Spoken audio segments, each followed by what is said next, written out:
those things win us championships where, I'm not squeezing out the last player. And the opponent doesn't mind because they were dropping him anyway. Right, right. You're basically determining whether the trade is good, and he's trying to get the best trade by just throwing, give me the extra couple of dimes and nickels, and just because I want them. That's great. I want to talk a little bit about time management. There's a lot that you can study up on. You can talk about players. You can talk about learning prospects, valuation. You can study your other opponents. That's something that I do. You can play mock drafts.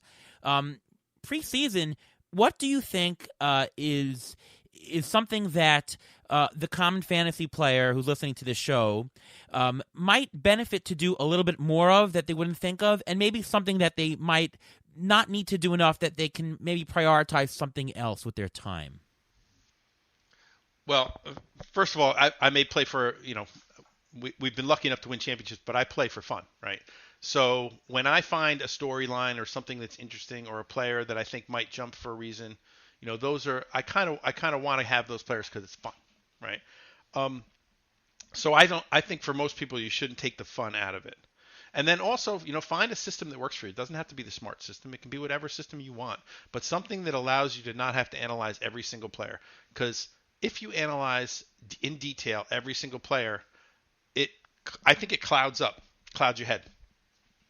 If you have a distinct set of players, these are the 30 players, that I'm going to have. We literally, when we go to a labor AL or a labor NL draft, before it, I write in a team sheet and I write all the players in that we're going to have. And I usually get between 10 and 12 out of the 23 because we know we're dedicated to these players and we know they're on our list and we know they have the most upside. We know they're the right age. They know they fit into all the smart system. So I would say make up your rules, whatever they are, and and stick with them. And if you're playing with a partner, don't ever leave your wingman. Keep Right. to those rules. If Glenn is about to break one of those rules, like every time we lose, it's always because we break one of these rules, right? Interesting. Accidentally, I say, yeah, go for him, and then we go, oh my God, we just filled the second closer. You know, Right. when we break the rules, that's when we lose. So keeping your partner honest with the rules that you create is the biggest lesson for folks. I mean, you guys have a set of rules, you just don't know what they are. If you do, you should write them down and give them a dumb acronym. Maybe Well, maybe DUMB to make fun of us. That's smart. Yeah, that's smart. that is a smart way to think about it. Or Yeah. or smarter. Just call it the smarter system. We do have the ATC projection system, which Fantasy Pros ranked as the number one projection system in fantasy baseball, and Fantasy But Pros. that acronym is your initials, man. No, it's the average total cost projection system. So there you go. We tried to think of a better name, but that's what came out.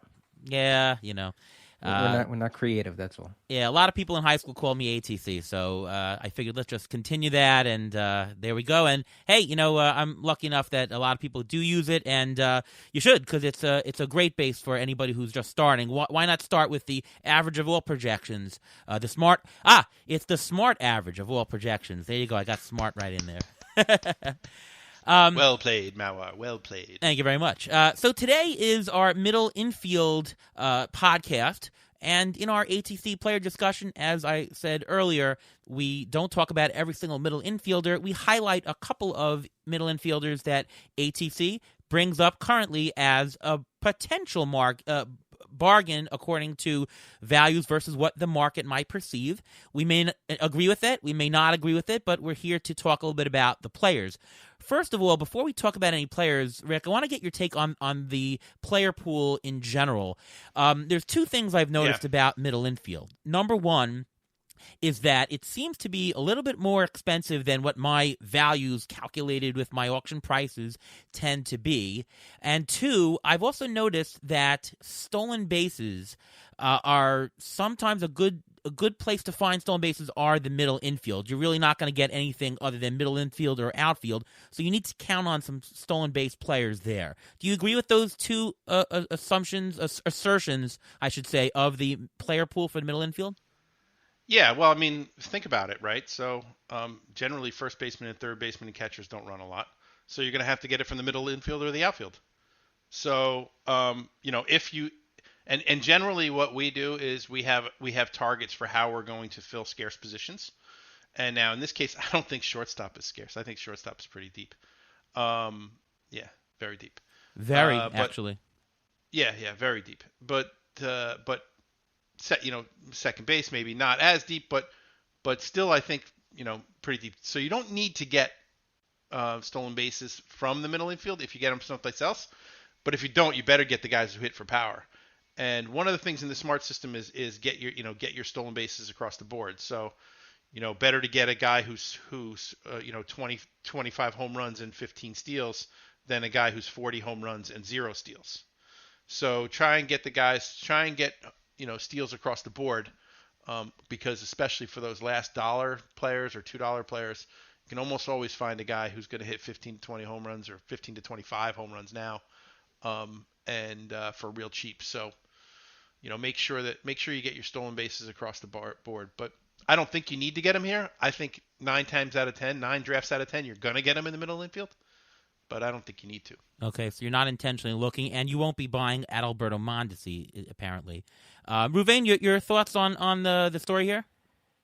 I think we need to go for steals here in the middle infield. This is exactly where you should be spending your money. I think you even should pay a little bit more than what the premium is, just because these are where your main stolen base guys are. But you mentioned the power. You can get the counting stats here. 15 players who played 60 games last year were in the middle infield. That include Machado, Swanson, Didi, Lindor, Merrifield, and 5 out of 15 of those players played actually 59 games. So there's so many players playing so many games from middle infield that you can just get so many counting stats from the middle infield. It just so happens that the faster guys are there. The corner infield you're not going to get much steals from the corner infield. The corner infield, you're not going to get much. The outfield, of course, you're going to get some here and there as well. The catchers don't really steal much unless you have JT Realmuto, who throw in like 8 or 9, but that's it. But the middle infield is where you get the stolen bases, and I think you have to have at least one middle infielder that steals 20 plus bases. That's my opinion. Interesting there. Let's talk about some of these middle infielders. The first one that comes up to me is somebody that I think is pretty undervalued. His name is Xander Bogaerts. Xander Bogaerts, year after year, contributes value. I'm going to read you some of his prior his prior final rotisserie values in a 15-team 5x5 format: 22, 24, 12, 22, 31, 25. That is amazingly consistent, and consistency matters when you're picking somebody in the first 3 rounds. He's going in the middle of the 3rd round.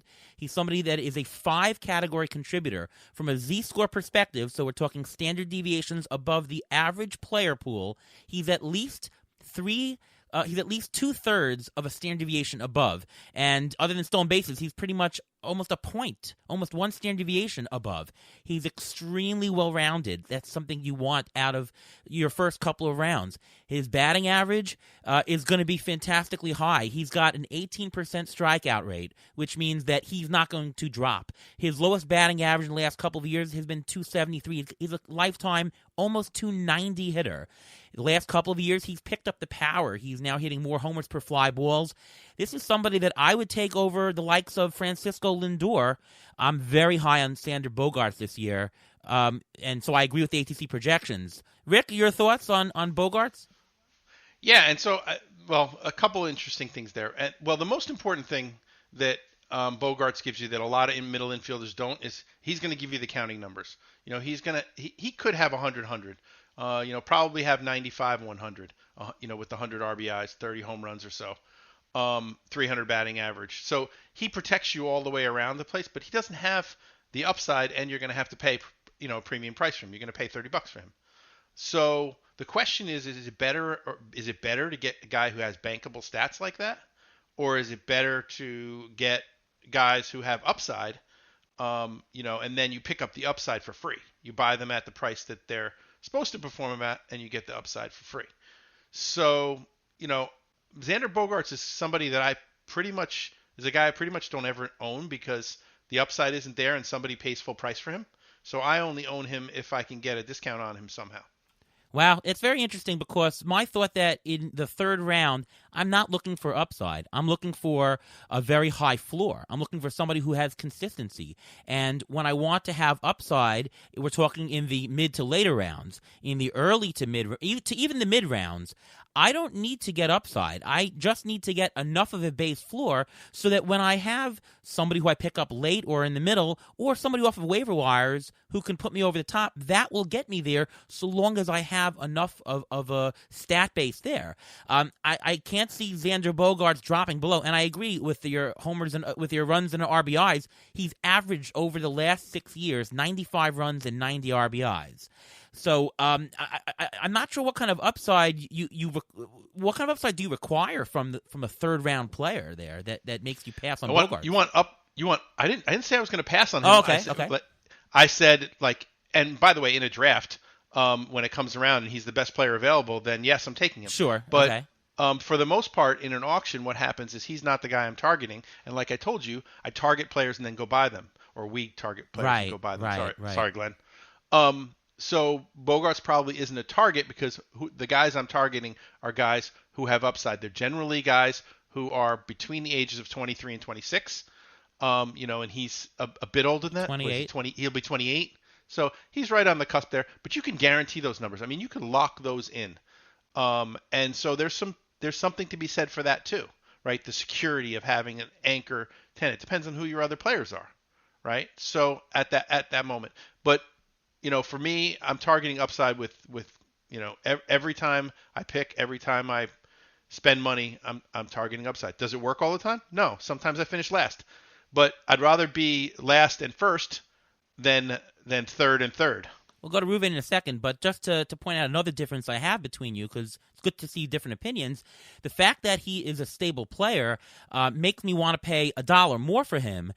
Earlier you said that you will only take him at a bargain. My risk-adjusted price, when we're talking about a risk, he is little risk. So I'd be willing to pay even $1 over his price to bank those stats.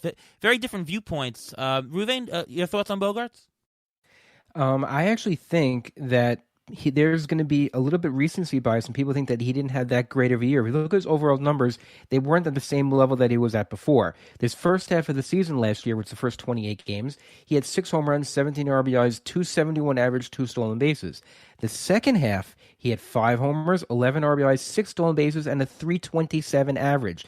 Some people only may remember the beginning of the year, so you want to look for some upside. People may be thinking, oh, wait, what if he reverts back to what he did in the beginning of last year and not the second half of last year? And if they think that, then that's when you can jump in and possibly get him for a discount.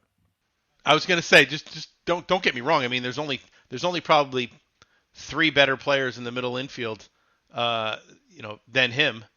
But when you have a strategy where you're spending money in different areas and you're spending money on the upside of, a Ronald Acuna or someone who's going to have bankable stats but also have upside.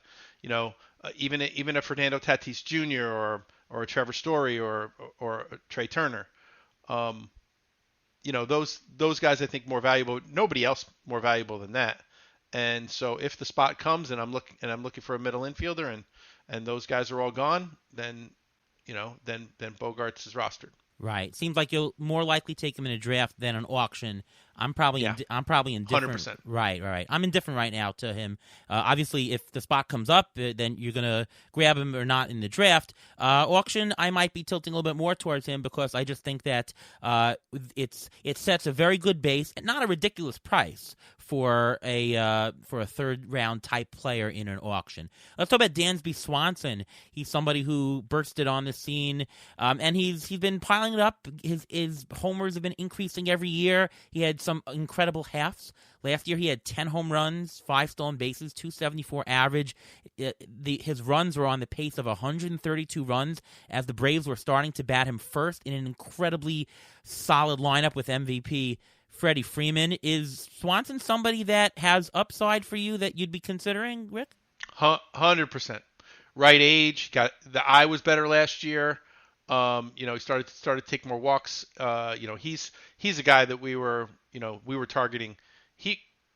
We play a lot of best balls. I don't know about you guys, but I draft a lot preseason so that I can.